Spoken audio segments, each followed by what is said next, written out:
मुखिया बिहार के किन नेताओं को पसंद करते हैं परमेश्वर मुखिया? अब बिहार में मैं सिमटना नहीं चाहता। चलिए ठीक है। हमारा नरेंद्र मोदी के पास देश के नेतृत्व दी जाए तो मुझे विश्वास है कि देश गोलबंद हो जाए और फौलादी तेवर देश में आएगा। लेकिन ऐसे में परमेश्वर मुखिया को कहे कि ये भाजपा के विचारधारा के लग रहे हैं। भाजपा नहीं, भाजपा का सवाल छोड़ना, क्योंकि नरेंद्र मोदी हार्डकोर मैं शुरू से आरएसएस के माने जाते हैं। मैं तो समझता हूं कि मैं नरेंद्र मोदी से भी 2 डेग आगे हूं, राष्ट्रवादी हूं, कट्टर राष्ट्रवादी हूं। यदि राष्ट्र के विरुद्ध में यदि एक शब्द हो तो मैं मन करता है कि उसका सर कत्ल कर दो। इतना मैं ताकत चाहता हूं कि हमारे भारत माँ है, हमारा भारत माँ के विरुद्ध अब कोई षड्यंत्र करे और मैं तमाशा देखते रहूं। चलिए एक थोड़ी सी बात करेंगे। चलिए आप तो पहुंच गए गुजरात, लेकिन बिहार के 3 प्रमुख नेता रहे हैं। हम परमेश्वर मुखिया से सिर्फ ये जानना चाहेंगे कि उनकी सबसे उनमें कमजोरियां अगर हैं तो कोई एक खूबी नज़र आती है? जैसे लालू प्रसाद को आपने रिजेक्ट कर दिया, लेकिन कोई एक ऐसी खूबी लालू प्रसाद की बताएंगे कि अगर ये खूबी थी उस इंसान में, अगर ऐसा किया होता तो तस्वीर बदल सकती थी? लालू जी यदि ये सब गुंडे तत्वों अपराधियों का संरक्षण नहीं दिया होता, राजधर्म का निर्वाह करता, तो उनके प्रति हमारी कोई उनकी अंदर विशेषता क्या थी ऐसी? कोई खास ऐसा जो कौन था आपको लगता कि ये इस आदमी में था, क्या कमाल की चीज़ थी, ये अगर डेवलप हुआ होता तो बहुत आगे जाता ये हम सूबा? देखिए ऐसी बात आप करते हैं कि मैं इसका क्या जवाब दूँ। और मान लिया जाए कि बहुत लड़की सुंदर है लेकिन एक आँख का कान है, सब काम गड़बड़ हो गया। चलिए तो हम पूछते हैं कि अब उसमें जब मेन तत्व यही राजधर्म का जो पालन करे उसमें फिर कौन हम खूबी ढूंढे? दूसरे नंबर पर आते हैं मान लीजिए रामविलास पासवान। रामविलास पासवान की क्या ऐसी एक खासियत और क्या उनकी खराबी? देखिए 2 मुहापन बात करना, तुष्टीकरण की नीति अपनाना उनकी खामी रही है।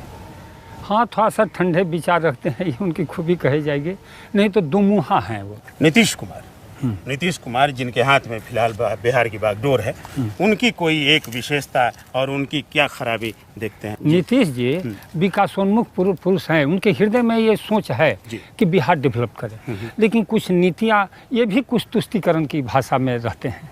एक और सवाल बनता है कि अगर जेडीयू के तरफ से आपको निमंत्रण मिले कि आप आइए और जेडीयू ज्वाइन कीजिए, और बीजेपी की तरफ से भी निमंत्रण मिले और कहा जाए कि आइए बीजेपी ज्वाइन कीजिए, तो परमेश्वर मुखिया कौन सा दल ज्वाइन करें? मैं किसी दल में ज्वाइन नहीं करूंगा। लेकिन जेडीयू और बीजेपी में अगर तुलना करने की बात हुई तो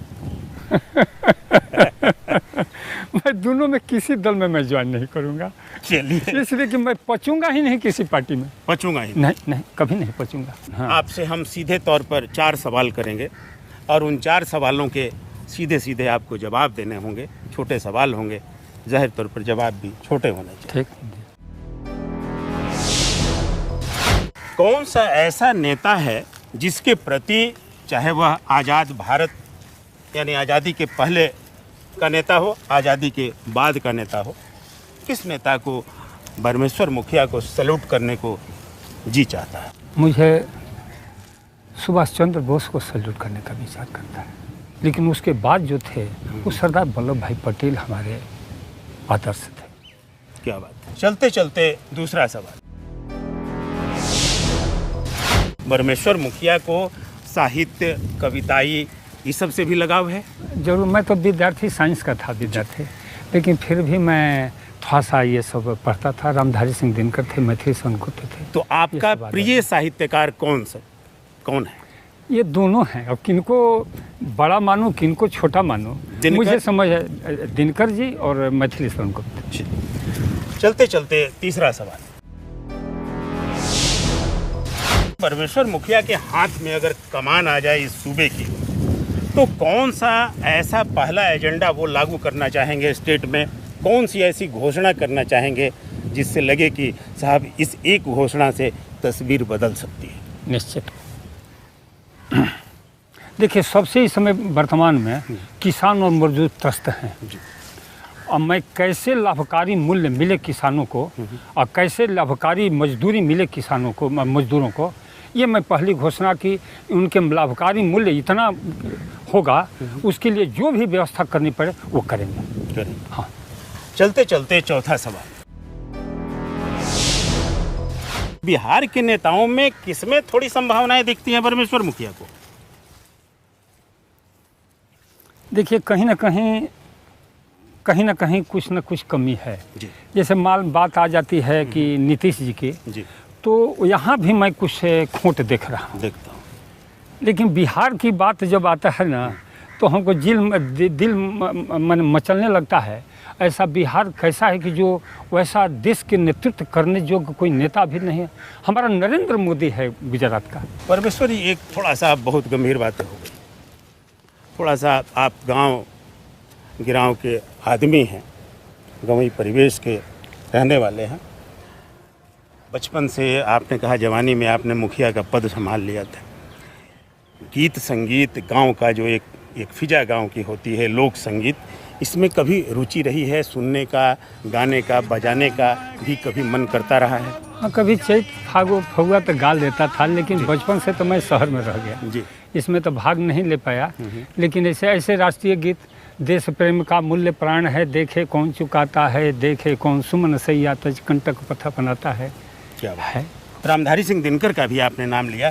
दिनकर की कोई ऐसी फड़कती हुई कई कविताएं हैं, तो कोई ऐसा गीत याद आता है जो कभी गाते गुनगुनाते हैं या मन करता है? जरूर गुनगुनाता हूँ जी। जैसे शपथ लेना तो सरल है, पर निभाना ही कठिन है, साधना का पथ कठिन है, साधना का पथ कठिन है। परमेश्वर मुखिया को सिनेमा उनेमा देखने का भी शौक है? कभी देखते रहे हैं सिनेमा छात्र जीवन में, कॉलेज के ज़माने में? हम साल में 4 गो सिनेमा देखते थे। साल में 4 सिनेमा? इसलिए कि 4 गो बृहद छुट्टियाँ होती थी। क्या बात है। बड़ा दिन, गर्मी के छुट्टी, ऐसे ही 4 गो छुट्टियाँ होती थी। तो हर छुट्टी में एक सिनेमा। हाँ। तो उस दौर में कोई सिनेमा याद आता है जो अभी भी आपके स्मृति में हो कि साहब हाँ। क्या खूबसूरत, क्या ज़बरदस्त सिनेमा? मैं खानदान फिल्म का, खानदान फिल्म। हाँ, वो जिसमें सुनील दत्त और हाँ। नूतन जी थे। हाँ। वो जिसमें वो एक अपाहिज का उन्होंने भूमिका निभाया था, सुनील दत्त। वो फिल्म याद आता है। क्या उस फिल्म की खासियत?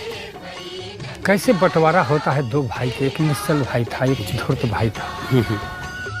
बाल बाल एक एक से पूछे, कहाँ है मुरली वाला रे? बड़ी देर भई नंदलाला, तेरी राहत दे भिजवाला। उसका एक कड़ी थी, एक दोस्त से हरा हुआ, देखते ही देखते क्या हुआ।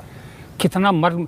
खानदान फिल्म देखते वक्त क्योंकि तमाम आदमी रो देते थे। कल चमन था, आज दोस्त से हरा हुआ, देखते ही देखते ये क्या हुआ, कल चमन था। उस दौर के हीरो हीरोइन में कौन पसंद है परमेश्वर मुखिया? पहले के दौर, उस समय के जी, हीरोइन में तो जरूर नूतन तनी अच्छा लगे। अच्छे थे। हाँ, उनकी भूमिका बहुत सराहनीय थी। हाँ, उस समय बैजयंती माला भी उस समय थे। तो कोई बैजयंती माला नूतन पर पिक्चराइज कोई गीत याद आता है उस समय, उस मिजाज में? उस समय बैजयंती माला संगम में तो उसमें वो गाना था, बोल राधा।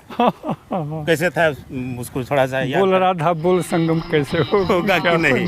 तेरे मन की जमुना का बोल राधा बोल, संगम होगा कि नहीं? अरे बोल राधा बोल, संगम होगा कि नहीं?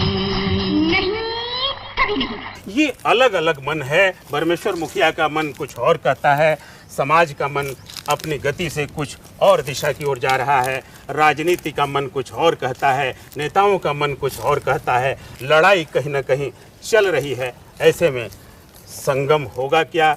2 विचारधाराओं का संगम होगा क्या? मुखिया जैसी सोच रखने वाले लोगों का और राजनीति में जो पेशेवर ढंग से सोच रहे हैं उन लोगों का ये संगम होगा या संग्राम चलता रहेगा? यह आगे का है सवाल।